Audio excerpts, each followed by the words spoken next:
Hey everyone, and welcome to an all new episode of Wicked Unscripted, where we have unscripted conversations about some of the most popular reality shows on television. My name is Abigail Adams. I am your host for this podcast, and joining me, per usual, is the lovely Sarah Talks. We're here to talk about episode 10 of The Traitors. It's the penultimate episode, and next week is the finale. So you'd think we'd have a longer episode for you guys. But I mean, thinks we're not going to be on here long because there was one topic and one topic alone. And that is, we last week we were left with the cliffhanger. We didn't know what we knew, but they spoiled it. It's whatever. MJ's vote, and that vote was for Peter. Now I remember feeling in that moment that she was making a decision, that she went in with something in mind, probably Phaedra, but I think I said it on last week's podcast. I felt like something was said that changed her mind because she had this look on her face when the camera cut to her. And we found out in this episode that is what in fact happened. I don't remember exactly what he said or what she said he said. She just said that ultimately the evidence was much stronger against Peter than it was against Phaedra, and that she just wasn't convinced enough. Because it was. Yes. Phaedra did not do a great job defending herself by any means. But she is right on the money in that they don't have shit on her. The really only thing they have on her is Dan, which that should be enough. That would be enough for me. But everything else is just nothing specific or unique to her. She's played a phenomenal game. I feel like no one would even be glancing her way had Dan not outed her at his final round table. Oh yeah, totally. Absolutely. She would absolutely she would have no suspicion on her whatsoever. But we've seen this in Traitors before, and I feel like everything about this argument that she could make to really keep the Bravo girlies on her side would be, I'm being framed. That the seed's been planted. The deaths that are happening are made to look like it's me. The things that are happening are made to look like it's me. And she's not even doing that. She's not even trying to do that. She's just saying you're wrong and not giving them any reason that they're wrong. She's not taking their evidence and showing it to them in a different light. And so I feel like Phaedra really dropped the ball here, and she's had plenty of time. Her name's been out there at the round table so much that she should have plenty of time to come up with a better argument than I'm a faithful. Oh, I mean, Sheree even called it out. She was just like, your name's been out there for 3 weeks. And she's like, I know, honey. And Sheree's like, okay, we'll figure it out. Yeah. Because what are we doing? What, I can't do much more for you. Because the thing is that you have to put yourself in the mindset of a faithful. And I've said this time and time again, to play a great traitor game is that you only allow yourself to think like a traitor in the turret. When you walk out of the turret, you play like a faithful. And as a faithful, if your name is out there, you have to work with the people who are accusing you in figuring out why they are accusing you and what other explanation there could be. Mm-hmm. And one of the big problems that Phaedra ran into that I feel like she didn't even bother to address, at least from what we saw, was the fact that MJ was like it's just that there was more evidence for Peter than Phaedra. She was not there sitting there denying that there was evidence for Phaedra. She knew that there was evidence for Phaedra. She just felt like it was stronger for Peter. And so that's why I feel like that was another miscalculation on Phaedra's part. And I was thinking about this as I was getting ready for this, and I was like, when did this shift change? Because at the beginning of the season, this was not how Phaedra operated. And I really do feel Dan's roundtable was the full turning point for this season. And so I think it was funny. He had a TikTok that he posted recently, and he was just like, I walked off and I looked at producers and I was like, did I fail you guys? And they were like, no. no, you did not. and and it's like, no, because really Dan was the catalyst for almost all the drama in this house, whether it was outwardly or not. And it was so hilarious to see the shift in gameplay. It was crazy to see the shift in Phaedra, because in that moment, like, Phaedra had been much like just been poised. She had just been playing very quiet in the background. That should have been the moment that she knew she couldn't just play that same game anymore, and instead, she got very, very cocky and started playing the game that Dan was playing. She had literally started, like, criticizing him for. So, I don't And know. Phaedra's not the only one, like, with faults here, because No, no, no, Kate no. learned very, very early on that Sandra was another possibility. Mhm. Going into, the turret immediately after, Peter is banished, they both said, like, Kate said, like, "It's your name. You're the one." And there Mhm. isn't a second option, and they talked about it in the episode that they didn't have a number 2. But then Kate was given a number 2, that they were looking at, say, or Kate actually gave the name Sandra, and people bit. They took the bait. And at that moment, Kate needed to find an immediate way to slip that information to Phaedra, so that when Phaedra is having her conversations, or when Sheree asks Phaedra who she thinks it could be, she can float that name out there. But at all times, like, I was worried about this last week and the week before, is that, like, once Phaedra's out, who else are they looking at? We're talking one Right, name here.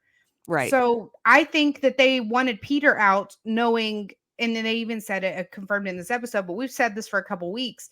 Peter needed to go regardless if he was a faithful or a traitor, because he had too much power. He had too much sway, too much pull. And at any given time, if him and his posse, like, had their sights set on you, you were out. It's just, there was no question. So that was definitely a shot that needed to be taken by the faithfuls if it wasn't going to happen by the traitors. Mhm. But you always want to have a backup. And they Mhm. never gave a backup. And Kate should have communicated that to Phaedra at the second that name was out there and people were chewing on it. And, like, I feel like one of the biggest things that we have seen, especially in this episode, is the battle between, like, playing a game and having friendships with people, right? And, like, it played out so much. It played out in the murder. It played out in Phaedra's ultimate exit from the game. But to start with the murder, like, going with John, I couldn't understand why they thought that would be a remotely good move. I understand that, like, he has some sway, but right now they had the numbers, and I feel like he wasn't necessarily the best move when they could still have the power of numbers moving forward if they could just get to MJ, but they, like, didn't have a strong enough story to convince her, and that was really the big problem. I think Like, John this could have was been John's good if time to go. I think well John was the move. John or Trishelle. well, Um, Trishelle actually really should have been the person, let's be Absolutely. But at Trishelle! the end How of the day, murdering Trishelle would probably be the nail in the coffin, if Phaedra, unless she could have murdered Trishelle. If she had murdered Trishelle, though, and stuck by the, I'm a faithful and I don't know who a traitor is argument, then she would have still been out. If she would have murdered Trishelle and said, Trishelle was vocal against me, I am being set up, they are making this look like me, then she might have had a shot, Yep. because John wouldn't have been as convincing as Trishelle got into CT. And there's this whole thing. Like, I feel like she might have had a slight, not a huge, a slightly better shot if she had gone with that argument. If she just murdered Trishelle, though, no. I think since she was going about this, just doing the I don't know, yeah, John's the one to go. Yeah, no, I think, like, if she had played everything perfectly, as we are looking at everything, like, Mhm. from the outside and knowing everything we know, if she had played that the way we're talking, like, yeah, Trishelle, like, ultimately is the best move for her. I mean, she's been hot on her tail. She also has to remember that if she wants to win the game, she has to get through that final banishment ceremony. And there's no way in hell that if Phaedra is there, and especially if Kate is there too, if either one of them is there is no way in hell that I think Trishelle is not ready to continue banishing. thumbs up on the video. I got fireworks now for people who can't see. I love this damn app. This is so much fun, or whatever the hell we record on. It's so much fun. But yeah, so it's just like, I feel like at that point, she had been like, at the beginning of the game, I'd say like 2-3 steps ahead of the faithfuls. And the second she hit the wall with Dan, she got right. They were all on equal footing, and she never regained that leg up. And I feel like at sometimes she's almost played from behind. I'd say especially in this episode, she was playing from behind. And I think that was just what did her in at the end of the day. And I think it started with the John thing, but that's just my opinion. I think that John wasn't the right move, just because he could have. They're like we were talking about. She could have really flipped the script, got somebody out who is like so hellbent, has been hellbent longer than John. And I feel like some of it got catty. And I'm not trying to say, like, I understand this. I live for the pettiness that lives in the turret with these two. Like, it's so much fun and I love it. But like, it did start feeling like there was a little bit more to it than just having fun and poking fun at people. Like, I don't think they have any actual animosity. They said John has reached his like word limit. Okay, but like, and I don't disagree was fine. I gotta say, I do. as entertaining as it was the first couple times, now like I just got really annoyed by it, and I was like, "Oh dear God!" Like you're so fucking overly dramatic. I don't know. I thought it was entertaining. Well, but then you have to say hold Kate to the same standard, and like it's. But like when Kate doesn't like give a monologue, she doesn't give like a 15-minute monologue. She like no, of course, works out a sassy comment. You know what I mean? Like it's different, right? But it's like for me, well, it is, but it isn't. It's just a personality trait that somebody can rub somebody the wrong way. So I know it, like, but it's like, yeah, I guess it's objective at that point. Like, so it's neither here nor there. I personally didn't find it as a problem, but I can very much understand where it's like, please. The Judge Judy meme. Have you ever seen the one where it's like she points to her watch and she bangs the table? Me, like I personally, like I've just been watching these shows, these types of shows for so long that I know every time he does one of these like 15-minute monologues, they're gonna show every fucking second of it. Oh yeah. And that's cutting in to hearing about 2 or 3 other people's thoughts at the round table and editing. It's taking up so much editing time that I'm like, that's fair. Please shut the fuck up. We get it. We get that you like to give Shakespearean answers at the table. Well, that's his personality in general, though. I wouldn't even say it's just on this show. Like, if you've seen even if it's not on a show, but I'm just saying, like, save us the time. We have 10 minutes left in the show, and the editors are not going to cut any of your shit out because it won't make sense that way because you write it in such haiku poem-esque bullshit that we can't even like clip and choose from this speech. You got rhymes and shit in here. I don't know. It's just I live for it. It was so much fun for me. It was really cute the first couple times, but now I'm just like I feel like I'm lacking hearing other people at the table, and so whenever he gets so much airtime, I'm like, you ruined it. I don't know, though. I'd argue he doesn't get that much airtime. I don't think he really does, because in reality, I think we can go back and see we only got the only time we ever got him was at the round table.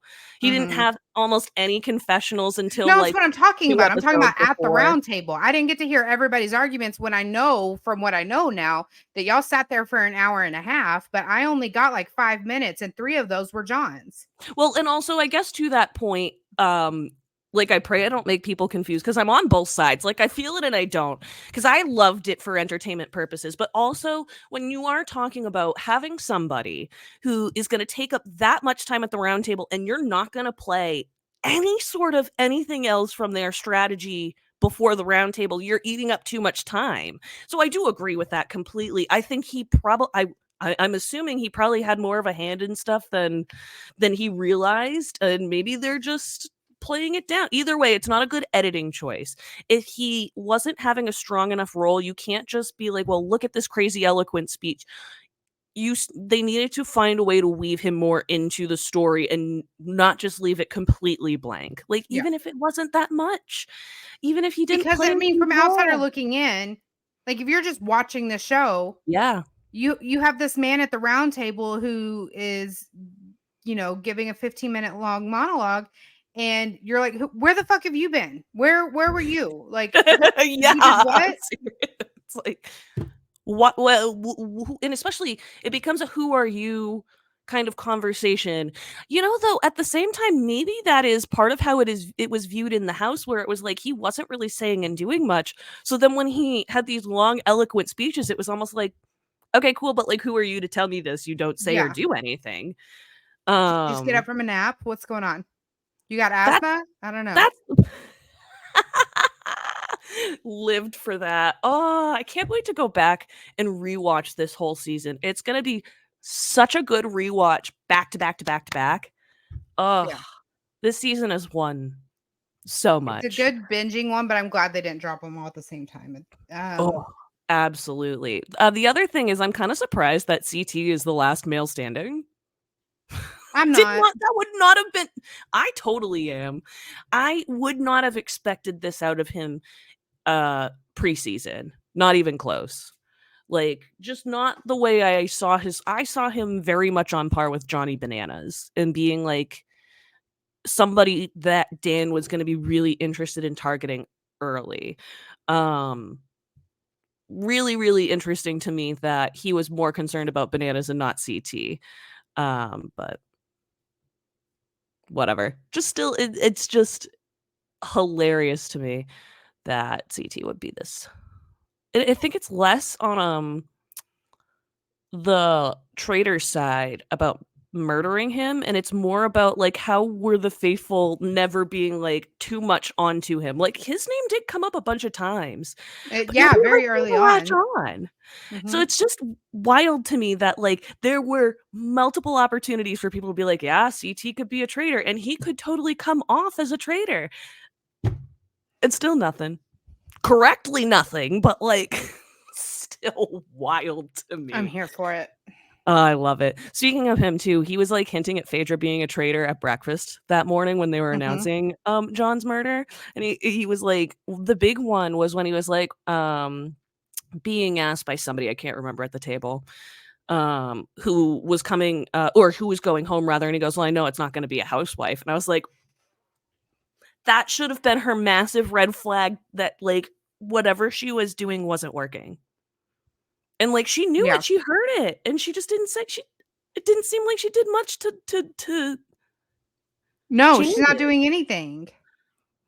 But they're all trying to get a reaction out of her, and she's just sitting there, more pass me the eggs kinda energy. I mean, that is a major kudos to her, though, is having that level of a poker face. Round of applause, because that is some sort of talent to be able to hold yourself like that and not let it show, even if there's evidence against you. Yeah, and this again, going back to, like, at breakfast, at any time you're not in the turret, you need to play like a faithful, and what Yep. the faithful are doing is sitting there very nervous if their friends are coming in and on. If I were Phaedra and I were a faithful and I was being accused, I would be very, very nervous as to who was coming down for breakfast, because whoever doesn't come down for breakfast, I would need to know if that's going to implicate me further or not. And that is again like in the very beginning when there was more people, this was a good attitude for her to have, especially if her like, I mean, she doesn't know most of those people, or especially most of the Bravo people are at breakfast. They're very early on in the game, but by this point in the game, you should be nervous. You should be anxious as to like knowing who's going to come down for breakfast.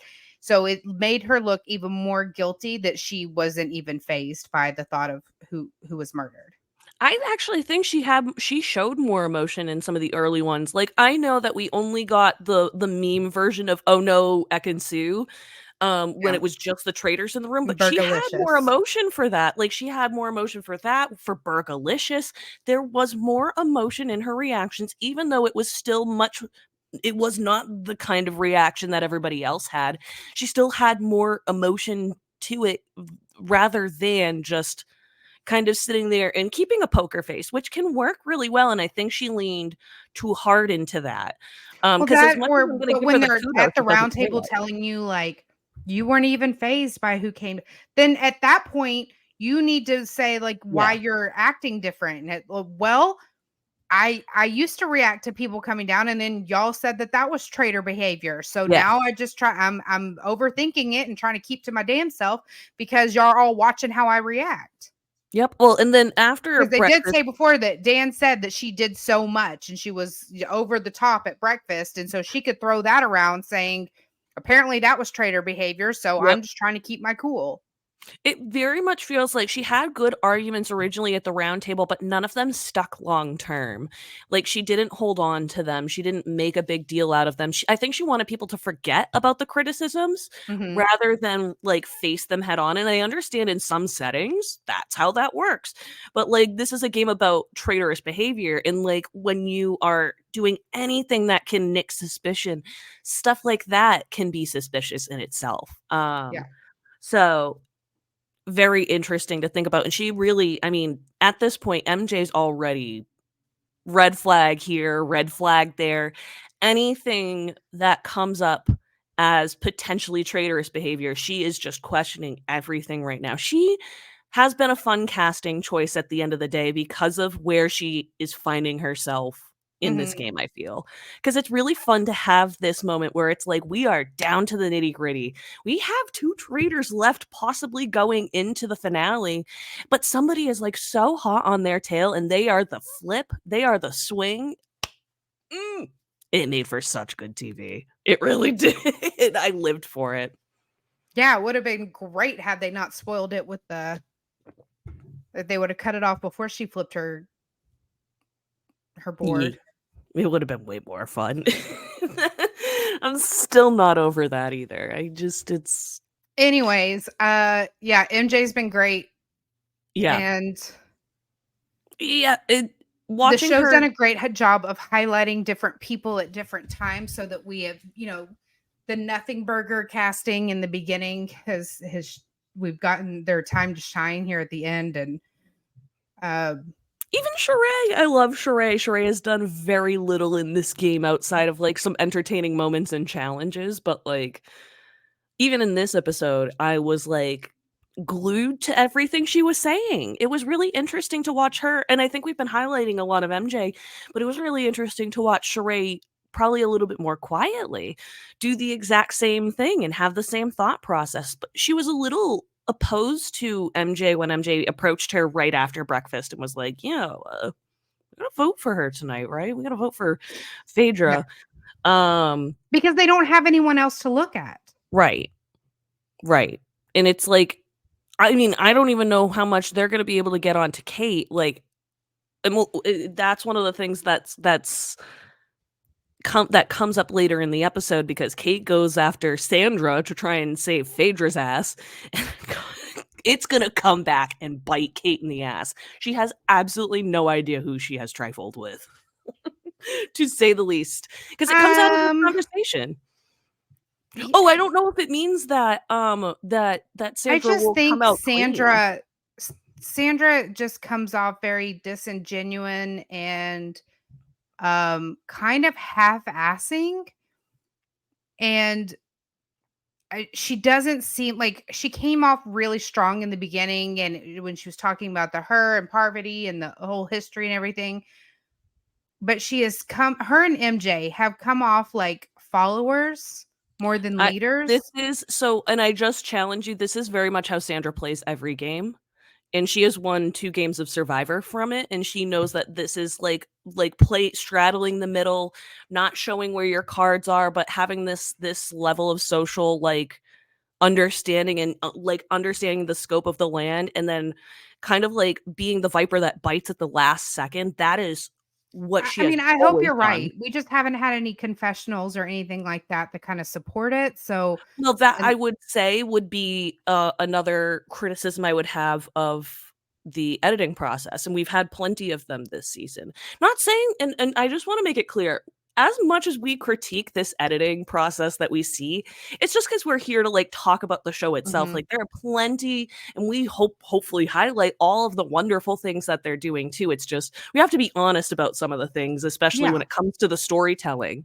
Um, you could be right. They could be setting it up for this to be an absolute flop from Sandra next week, but you just don't trifle with Sandra because it whether you win or lose, Sandra is going to come after you. Yeah. And for the most part, Sandra tends to win.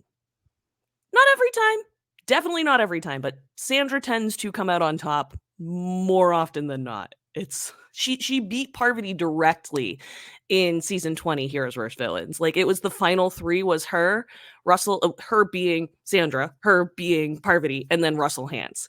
Russell Hantz got no votes. Parvati got like I think like 1 or 2. Or actually, I can't even remember. So Survivor fans are going to kill me if I get that wrong. So I'm not even going to try. But it wasn't even close. Like Sandra ran away with it. It was like a landslide, and she knew that the jury had very little interest in voting for either Parvati or Russell. And that like didn't always come through for some people in the edit because she doesn't play a flashy game. She doesn't. She can have moments like, I can get loud too, what the fuck? But like it's not like she is making the most crazy moves like finding idols and playing 3 in a it's all of hers is about social tact, and her social tact is incredible. If I could have it going into any show, if I could have one superpower, really, it would be Sandra's ability to understand a social situation, which is why I'm curious to see how this goes down. But I don't know what the storylines told us. It's so far told us she's played a really quiet game, like you said.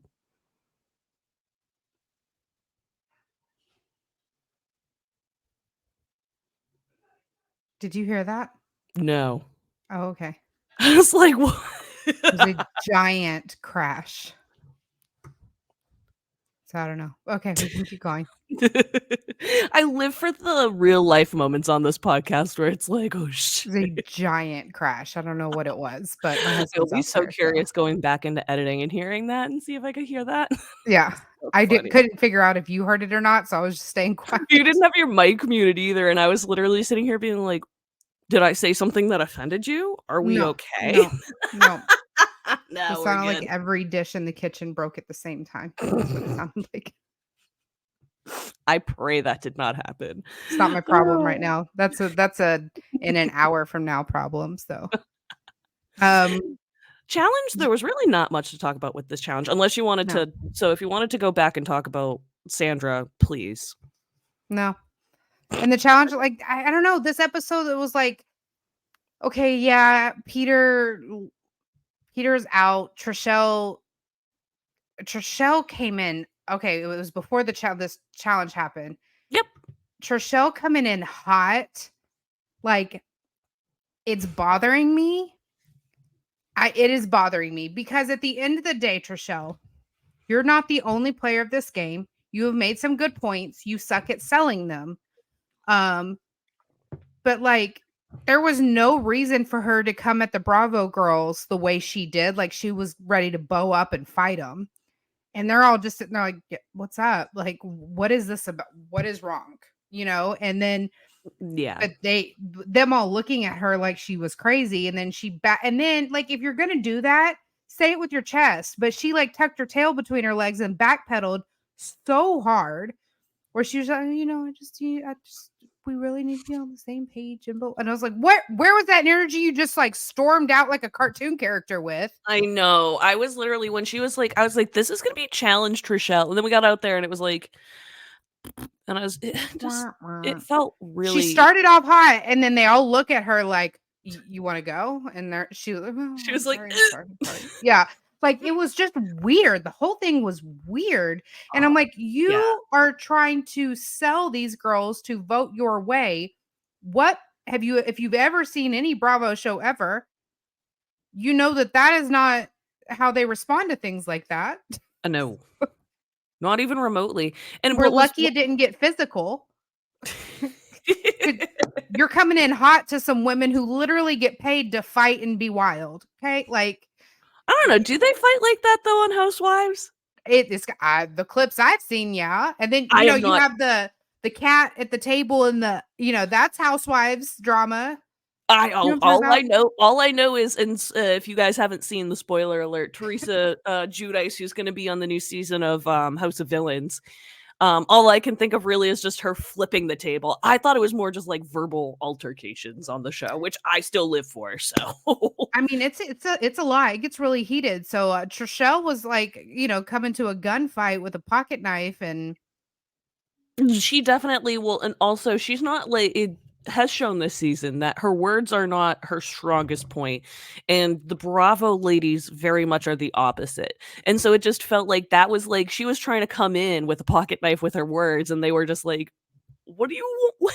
yeah, What do you think is gonna happen here? it And was CT is weird. watching the whole thing where it And was like, honestly, at the end of the day, it's only because like she got FOMO, like mm, look at them being all friends and all clicky out there. She doesn't think that they're all traitors. She doesn't think that they're all acting like traitors. She just wanted to be a part of the conversation. Then no one's stopping you. They're not excluding you. You're in there excluding yourself and then getting all up in your head that there's a thing that or there isn't a thing, and then come marching out like you're ready to fight somebody over it. And it's just like it was weird. It just the whole thing was weird. And I feel like Trishelle, and I've said this for the last few episodes, Trishelle is her biggest enemy, and her biggest flaw in this game is herself. And she yep, has good intuition. She has horrible sales skills. She has great she's yes, we know she's correct, but at the end of the day, she's saying something without any room for reconsidering or wiggling at all. Like she's not considering anybody else's ideas when all she has concrete is that Dan outed Phaedra. That's it. mhm, Everything exactly. else, you were saying these things like any of that shit matters and that any of that doesn't apply to at least 4 other people in the room. Yeah, so there's been some stuff about, like, finding more ways to try and out the traitors, kind of similar to, like, shit, what other shows? I can't think of it. I should know off the top of my head. Like, if people ended up seeing that one season of Snake in the Grass, where it's like, they all have to compete for the same amount of money, but, like, in order to do so, they have to figure out, like, who the traitor is. It was basically like a smaller version of the Traitors, which is why I think Suri did well on it because she was on it, but so was Rachel and Janelle, and we know how they did on the show. But I just think it's interesting to see, like, if we could get something like the prize pot, like we're all playing for the prize pot, but like the traders will get an extra $10,000 if they can hinder you from getting to Yeah. the 5K mark. And it's like, ooh, because then if you don't hit the 5K mark, is it because you guys as faithfuls suck? Or is is it because the traders were traitoring? It'd be interesting to see that. And I do think that that could change the game a little bit more than the format that they would like to maintain. So I'm not saying it's like a I'd be need, interested in but I'd exploring be that. curious.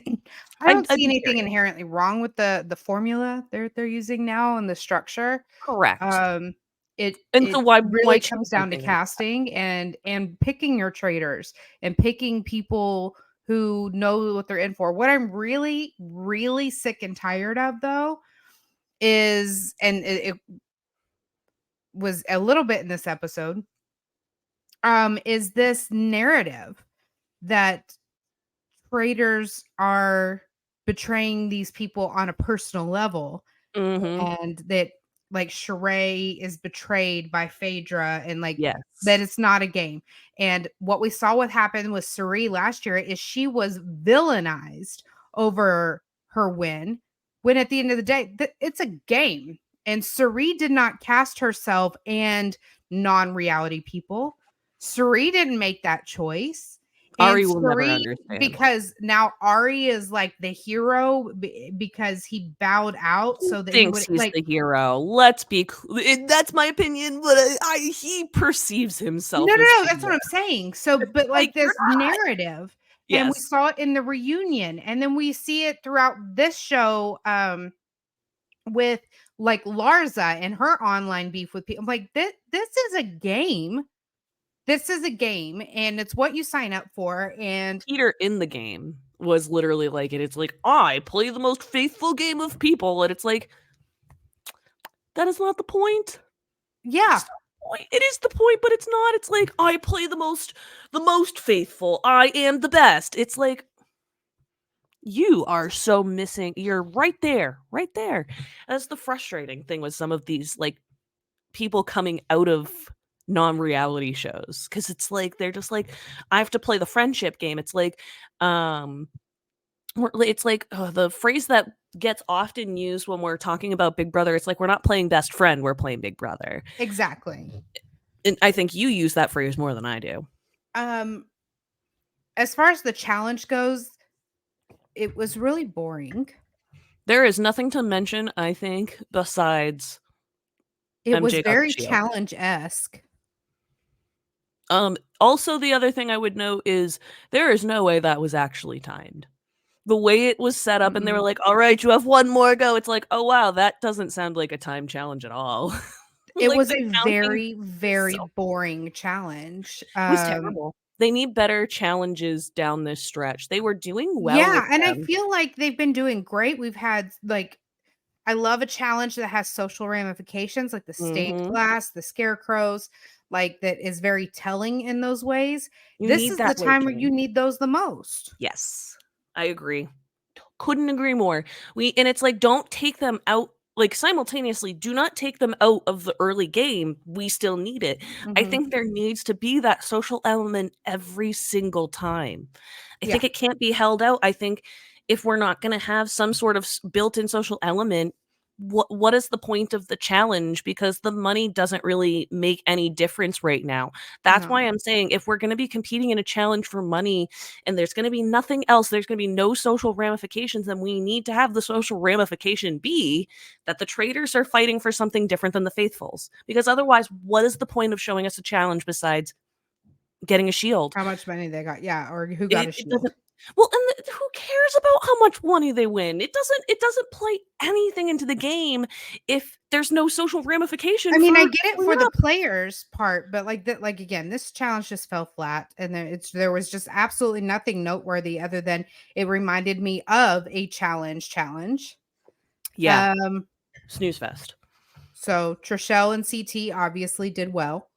Um, and that was about it. We saw people fall in the water over and over and over again, some in funnier ways than others, but digging in the dirt and running a bunch across the floating platforms, it's just there, it gave us nothing.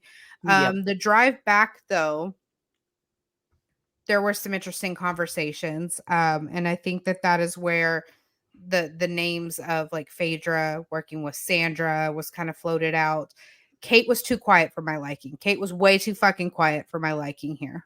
Oh yeah, I mean, if she was gonna be like leading the charge on on anti Sandra, this was the chance, and it was opportunity like hugely missed. And literally, they go back. We were just talking about it. Would they go back to the house? They're still contemplating Sandra. They being MJ and Sheree, they have not made up their minds seemingly, and Kate's only half-assing this effort to get it onto Sandra. Like, I'm not saying it's a bad idea. No one's saying it's not, because like there's a lot of opportunity with the game that Sandra has played from our perspective to put that target on her back. But literally people are like, "Okay, cool. Why?" Crickets. Just crickets. Yeah. Like there's no, she doesn't deliver any sort of reasoning just besides Sandra. Like, okay, but why? Like, you can't just try and convince people to go. And her real reasoning was, let's do it a different. Let's do Phaedra another night because she's obvious. It's like that's not enough for people to Although like. I did appreciate that conversation being had on camera, because that is to Right. me the most valid strategy that no one talks about in traders. And that if you have some obvious ones, take your shots that you're unsure of at the round table and save. Like, this is what Janelle was doing. Right. Janelle was holding who she thought to believe to be the traitors for the end, because if she works with them, they won't murder her, and Hmm. she can use the round tables to get out the unsure people. Because at the end of the day, yeah, you might be a faithful, but you're going to split the money with whatever faithfuls left. So if Right. you have to get a few of them out at round tables, that's just less competition in the end for you. You're staying around that fire pit in the end. and then you take out who you know to be the traitors, and you're gold. So why waste your sure thing right now when you could be taking your maybes with very little to no repercussions? If you take your swings at your for sures and they still make it through, they can murder you. They probably Mhm. will murder you. So Mhm. I this has always been a strategy that we've talked about in traders, that no one seems to really pick up on, and we don't ever see it coming to light. So I really appreciate this sell by Kate. Yeah, I agree. It's just I feel like it wasn't sold properly, Right. but I It was appreciate the also attempt. interrupted. So What? it was also interrupted. I thought you said Sandra I came in. interrupted you, and I was like, "Did I?" I was just sitting there, like, for a second, like, processing that. I was like, "I thought you were No, not here." Sandra interrupted this argument. I remember now, that's where my brain was just, like, the wheels were turning, things were not connecting real quick, so I apologize. No, yeah, Sandra I mean, yeah, Trishelle was not the only person. The Bravo girls had lots of people breaking things up, so everybody understands the power that they still have, and that includes Kate, who is a traitor, and that's really, really powerful, because she does ultimately, at this point, still have those people on her side, and going into a final, that's big. I mean, Kate has been at this point before. Kate has been this close. I would die if it happens twice in a row that she goes right before the final. I oh my oh my. That would be something else. I wish she had been a traitor from the start though. Like That cuz would have been great. I feel like it would have changed the social dynamic of everything that happened the weeks where she was a faithful. I mean, obviously it would have. Um But I would be curious to know, like, to what degree and, like, all the different changes and, like, how that would have, because like, with the butterfly effect, it's like you can change one thing, and it just changes everything in the following whatever, like, time continuum. Um, it's just fascinating to think about.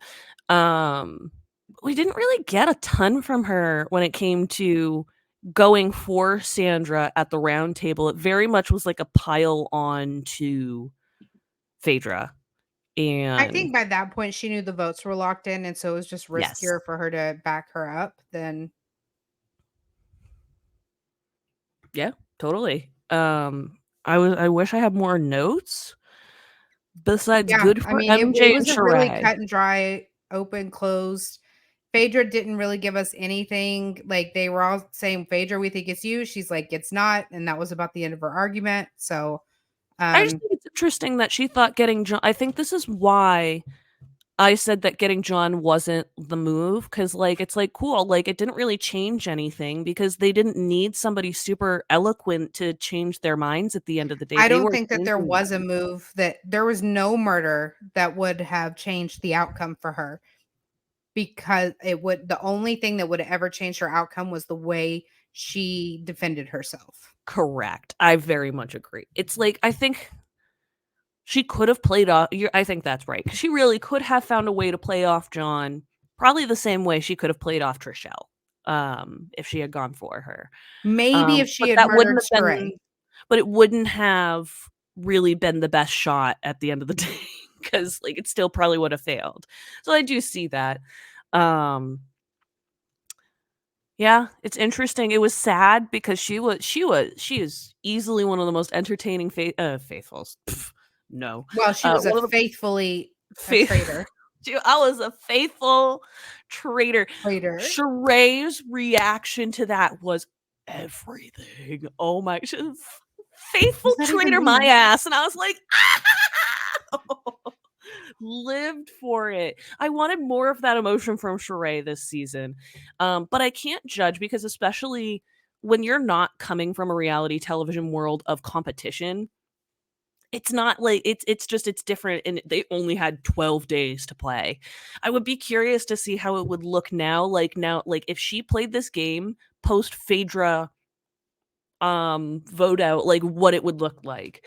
How much more different she would play because she had been betrayed and can understand that can happen. Because like, it's not that I don't think she didn't understand it. It's that she was like, but not it hasn't happened. So until it happens, I'm gonna believe that I have this incredible friendship with these ladies that I know from this network that I'm on, and it's something that she trusted. She needed to have that trust broken, I think, in order to play, and I'm a little sad that that happening so late in the season. I want more. Yeah. We want more. We want more. I don't know if anybody remembers that commercial. I will. Shut the fuck up. It's old commercial. It was an old Super Bowl commercial, so I pray somebody gets the reference. One of the other really big highlights from the roundtable was really from the vote was Kate going off, and Kate's comment, like, this has been one of the biggest talking points, and I pulled most of the quote, but this is the real important part.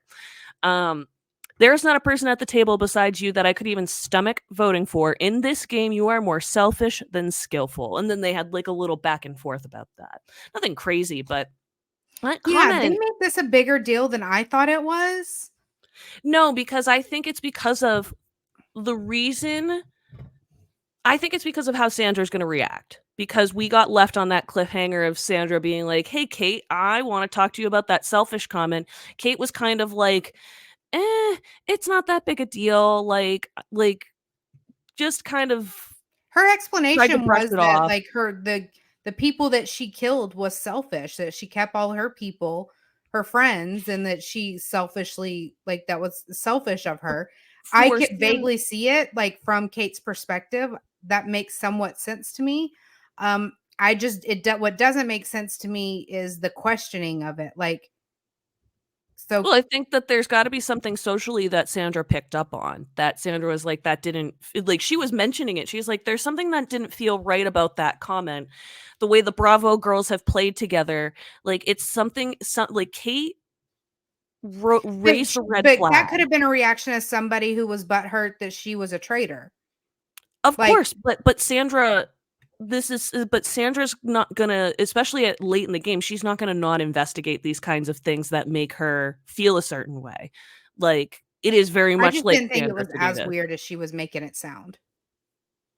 No, I don't it's not that I think she thinks it's a weird comment, like, I think it's that it's a comment she didn't expect, and that therefore she can't she's not trusting Kate's response because it doesn't align with what she felt was actually happening. I mean, I guess we're probably on the same page. Trying to find better words for it. It felt to me like a very faithful comment, but from one of those faithfuls that takes it personal when someone's a traitor. Yeah, I just wonder if it's because of the yeah, I don't know. I'd like to hear more from Sandra. I think we're going to hear more from Sandra about it in this coming episode because they do leave us on this cliffhanger about it.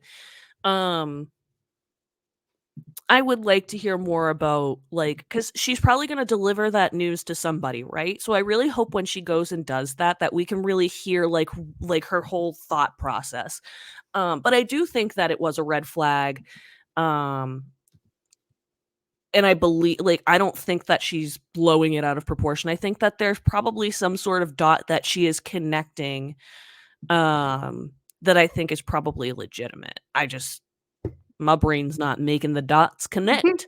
So I wish I could tell you what it is otherwise. And maybe I'm wrong, like you really could be right. And it could just be that Sandra is doing something that is like she's just going on something for, like, she's attacking a traitor for something that isn't actually suspicious, and then it accidentally gets turned on Sandra. Maybe this Yeah. is how Kate gets people to not trust Sandra, because in that thought process, what if everybody else feels the same way you do and they're like, well, that's not a suspicious comment, and she goes and tells people and I'm like, wow, Sandra really going off on somebody like that right after a round table, that seems pretty traitory and stuff like that. So there are lots of opportunities. They have left quite a large door open. um but I will say, as we kind of wrap this up, the Faithfuls have been playing a pretty decent game. 3 traitors out is nothing to sneeze at. So, No, not at not all. not the best. I would not say the best game we've ever seen, but I would not say it is even close to the worst. I'm like pretty proud of this group of people who I had some faith in some of them and no faith in others. Pleasantly surprised. So, I'll be really curious. I will be really curious to see how things end next week. Like, do you think that they're going to sniff out Kate before the fire pit ceremony? Do you think they're going to sniff her out at all? I think her name will get flown out there. Someone might try at the fire pit ceremony. I don't think it's gonna be before then, though. I I I think think if she does I get think banished, it will Sandra be has a there. bigger shot of being targeted next before Kate. I think if she goes, the best shot is at the fire pit ceremony. I Yeah. think that like if somebody, especially if Sandra can somehow get there, I I just don't feel see like Sandra getting there. I'm not saying I am not predicting that. I'm just saying, but like if she is there and Yeah. Kate's there, yikes. Yikes. Yeah, for sure. The big question too is gonna be who do you think is the last murder? Could you guess? Do you have any I could actually I can I tell feel you like who I don't think it is, and that you I may could wanna put see up the Kate spoiler going thingy. after Sandra just because of Sandra's behavior, and that would be a terrible choice like, move on her part. Other than outside of that, I could see her going after maybe somebody that she can't control, like CT or Trishelle. So, I don't know if you wanna toss the spoiler thingy up, but it's not that I have a spoiler, it's that I'm running on the assumption it could be. Okay. Um, so you know how we had that preview at the beginning of the season and it showed us all the things to da dun dun dun da dun dun and all Yeah. these really crazy moments to that really awesome montage. Um, one of the moments we haven't seen, I don't think, unless I forgot, which happens, is the moment where CT and Sandra are swimming through that like rocky tunnel. And if we haven't seen that, then that means to me that they have both made it into the next round. Good challenge. Yeah. Um, so not it's just apologies if people haven't seen, but like that's just why I think Sandra and CT will be safe. So if Sandra's safe and CT's safe and Kate's not going to be getting murdered,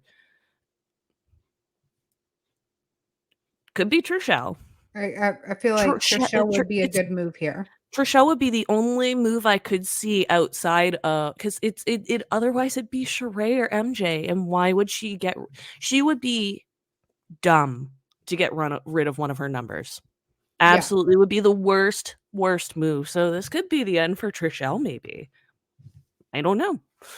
I think people saw a shot of the final five. I did not, so I can't weigh in on that. But There's yeah, the that's spoilers that are out there, I just try to stay away from them because they've been so frivolous with yep. the next time on clips that I don't even watch anymore. I just hit my It's mic. so frustrating. So then last question for you as we enter this. Do you think the traitors or the faithful will win? Or traitor, since there's only one left?